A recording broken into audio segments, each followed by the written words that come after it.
নমস্কার। গল্পের শহরে আবারও সকলকে স্বাগত জানাই। আমি সোমনাথ। প্রতি সপ্তাহে গল্পের শহর আপনাদের সামনে এমন কিছু নস্টালজিক গল্প আনার চেষ্টা করে, যেগুলোর মাধ্যমে আপনার গোটা সপ্তাহটা হয়ে ওঠে আরও বেশি সুন্দর, আরও বেশি মনোময়, আরও বেশি মুগ্ধ। এবং সেই প্রয়াসে গল্পের শহর শুধু আপনাদের থেকে চায় একটু সাপোর্ট, একটু পাশে থাকা। তাই বেশি কথা না বলে আজকে সোজাসুজি গল্পে ঢুকে যাচ্ছি। আজ গল্পের শহরের নিবেদন কবিগুরু রবীন্দ্রনাথ ঠাকুরের লেখা একটি ছোট গল্প, যার নাম রাজপথ। এই গল্পে কবিগুরুর একটি বিশেষ দিক আমরা দেখতে পেয়েছি, তাই এই গল্পটি আপনাদের কাছে পরিবেশনার চেষ্টা করছি। সমগ্র গল্প পাঠ এবং গল্পের সূত্রধার এবং পরিচালনায় আছি আমি সোমনাথ। আশা করছি আপনারা গল্পটি শেষ পর্যন্ত শুনবেন। শুরু হচ্ছে আজকের গল্প, রাজপথের কথা। আমি রাজপথ।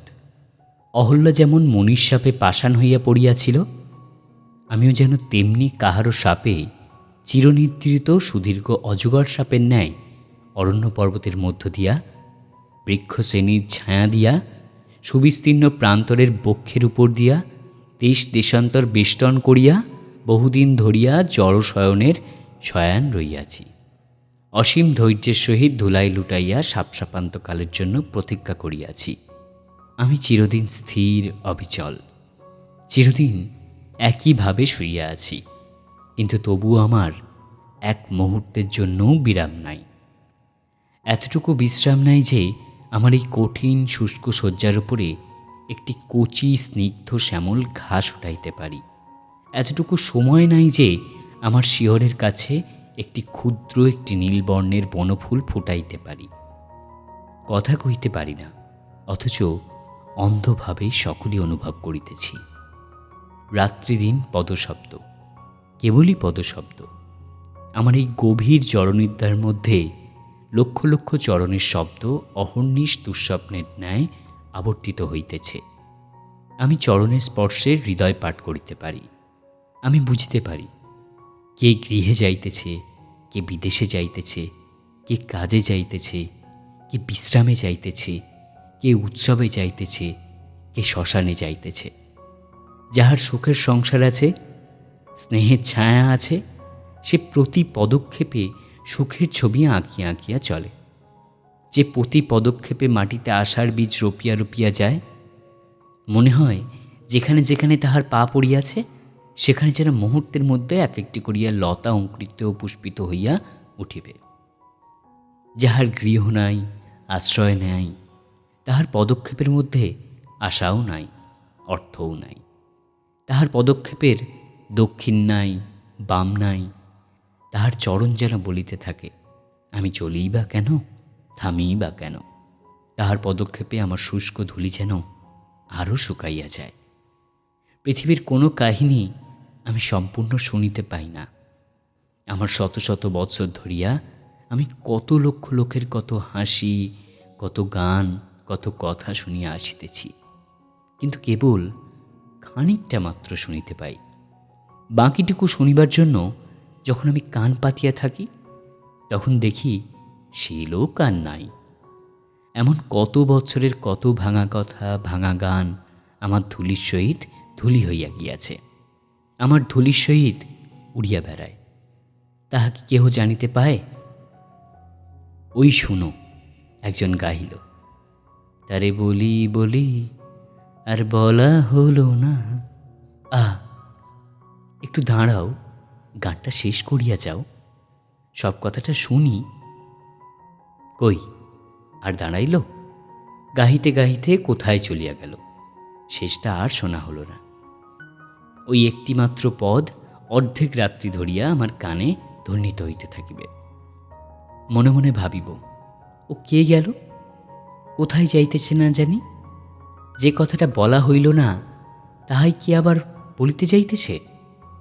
এবার যখন পথে আবার দেখা হইবে, সে যখন মুখ তুলিয়া ইহার মুখের দিকে চাইবে, তখন বলি বলি করিয়া আবার যদি বলা না হয়, তখন নত শির করিয়া মুখ ফিরাইয়া অতি ধীরে ধীরে ফিরিয়া আসিবার সময় আবার যদি গায়, তারে বলি বলি আর বলা হলো না। সমাপ্তি ও স্থায়িত্ব হয়তো কোথাও আছে, কিন্তু আমি তা দেখিতে পাই না। একটি চরণ চিহ্নও তো আমি বেশিক্ষণ ধরিয়া রাখিতে পারি না। অবিরাম চিহ্ন পড়িতেছে, আবার নতুন পদ আসাইয়ার জন্য পদের চিহ্ন মুছিয়া যাইতেছে। যে চলিয়া যায় সে তো পশ্চাতে কিছু রাখিয়া যায় না। যদি তাহার মাথা বোঝা হইতে কিছু পড়িয়া যায়, সহস্র চরণের তলে অবিরাম দলিত হইয়া কিছুক্ষণ তাহার তুলিতে মিলাইয়া যায়, তবে এমনও দেখিয়াছি বটে, কোনো কোনো মহাজনের পুণ্যস্তূপের মধ্য হইতে এমন সকল অমর বীজ পড়িয়া গিয়েছে, যাহা ধুলাতে পড়িয়া অঙ্কুরিত ও বর্ধিত হইয়া আমার পার্শ্বে স্থায়ী রূপে বিরাজ করিতেছে এবং নতুন পথিকদিগকে ছায়াদান করিতেছে। আমি কাহারও লক্ষ্য নহি, আমি সকলের উপায় মাত্র।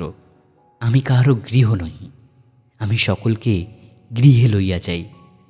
আমার অহরহ এই শোক, আমাতে কেহ চরণ রাখে না, আমার উপরে কেউ দাঁড়াইতে চাহে না।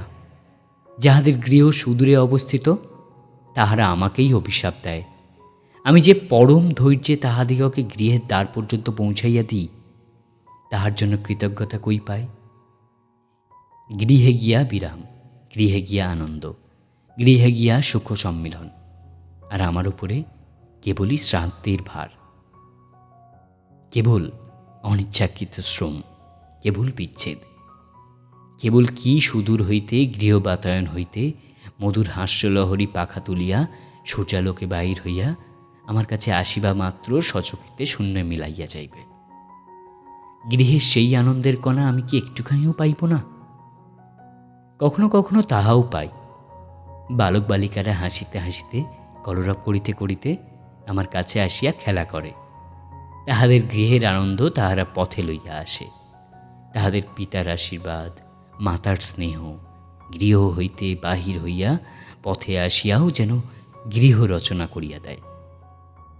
আমার ধুলিতে তাহারা স্নেহ দিয়া যায়, আমার ধুলিকে তাহারা রাশীকৃত করে এবং তাহাদের ছোট ছোট হাতগুলি দিয়া সেই স্তূপকে মৃদু মৃদু আঘাত করিয়া পরম স্নেহে ঘুম পাড়াইতে চায়।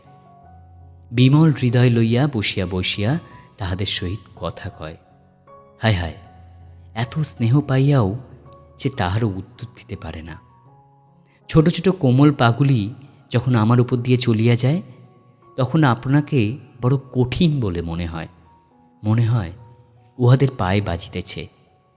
কুসুমের দল নেয় কোমল হইতে স্বাদ যায়। রাধিকা বলিয়াছেন, যাহা যাহা অরুণ চরণ চলি যাতা, তাহা তাহা ধরণী হইয়ে এ মধু কাথা। অরুণ চরণগুলি এমন কঠিন ধরনের ওপর চলে কেন? কিন্তু তা যদি না চলিত, তবে বোধ করি কোথাও শ্যামল তৃণ জন্মিত না। প্রতিদিন যাহারা নিয়মিত আমার ওপর দিয়ে চলে, তাহাদিগকে আমি বিশেষ রূপে চিনি।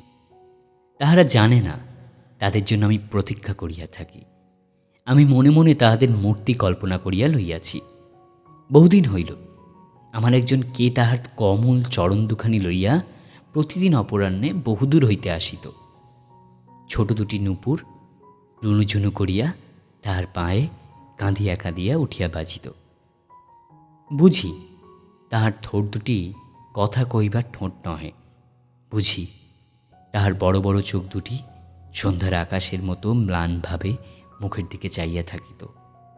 যেখানে ওই বাঁধা বটগাছের বাম দিকে আমার একটি শাখা লোকালয়ের দিকে চলিয়া গিয়াছে, সেখানে সে শান্ত দেহে গাছতলায় চুপ করিয়া দাঁড়িয়া থাকিত। আর একজন কে দিনের সমস্ত কাজ সমাপন করিয়া আনমনে গান গাহিতে গাহিতে সেই সময়ে লোকালয়ের দিকে চলিয়া যাইত। সে বোধ করি কোনো দিকে চাহিত না, কোনোখানে দাঁড়াইত না, হয়তোবা আকাশের দিকে চাহিত। তাহার গৃহের দ্বারে গিয়া পূরবী গান সমাপ্ত করিত। সে চলিয়া গেলে বালিকা শান্ত পদে আবার যে পদ দিয়ে আসিয়াছিল সেই পদে ফিরিয়া যাইত। বালিকা যখন ফিরিত, তখন জানিতাম অন্ধকার হইয়া আসিয়াছে। সন্ধ্যার অন্ধকারে হিমস্পর্শ সর্বাঙ্গে অনুভব করিতে পারিতাম। তখন গোধূলির কাকের ডাক একেবারে থামিয়া যাইত। পথিকের আর কেহ বড় চলিত না। সন্ধ্যার বাতাস থাকিয়া থাকিয়া পাশবনে ঝরঝর শব্দ করিয়া উঠিত। এমন কতদিন, এমন প্রতিদিন সে ধীরে ধীরে আসিত, ধীরে ধীরে যাইত। একদিন ফাল্গুন মাসের শেষাশেষি অপরাহ্নে, যখন বিস্তর আম্রমুকুলের কেশর বাতাসে ঝরিয়া পড়িতেছে, তখন আর একজন যে আসে, সে আর আসিল না। সেদিন অনেক রাত্রে বালিকা বাড়িতে ফিরিয়া গেল। যেমন মাঝে মাঝে গাছ হইতে শুষ্ক পাতা ঝরিয়া পড়িতেছিল, তেমনি মাঝে মাঝে দু এক ফোঁটা অশ্রুজল আমার নীরস তপ্তধূলির ওপর পড়িয়া মিলাইতেছিল। আবার তাহার পরদিন অপরাহ্নে বালিকা সেই তরুতলে আসিয়া দাঁড়াইল, কিন্তু সেদিনও আর একজন আসিল না। আবার রাত্রে সে ধীরে ধীরে বাড়িমুখে ফিরিল, কিন্তু দূরে গিয়া আর চলিতে পারিল না। আমার ওপরে ধূলির উপরে লুটাইয়া পড়িল। দুই বাহুতে মুখ ঢাকিয়া বুক ফাটিয়া কাঁদিতে লাগিল। কে গা মা, আজ এই বিজন রাত্রে আমার বক্ষেও কি কেহ আশ্রয় লইতে আসে? তুই যাহার কাছ হইতে ফিরিয়া আসিলি, সে কি আমার চেয়েও কঠিন? তুই যাহাকে ডাকিয়া সাড়া পাইলি না, সে কি আমার চেয়েও মুখ? তুই যাহার মুখের পানে চাহিলি, সে কি আমার চেয়েও অন্ধ? বালিকা উঠিল, দাঁড়াইল, চোখ মুছিল, পথ ছাড়িয়া পার্শ্ববর্তী বনের মধ্যে চলিয়া গেল। হয়তো সে গৃহে ফিরিয়া গেল, হয়তো এখনো সে প্রতিদিন শান্ত মুখে গৃহের কাজ করে, হয়তো সে কাহাকেও কোনো দুঃখের কথা বলে না। কেবল এক একদিন সন্ধ্যাবেলায় গৃহের অঙ্গনে চাঁদের আলোতে পা ছড়াইয়া বসিয়া থাকে। কেহ ডাকিলেই আবার তক্ষুনি চমকাইয়া উঠিয়া ঘরে চলিয়া যায়।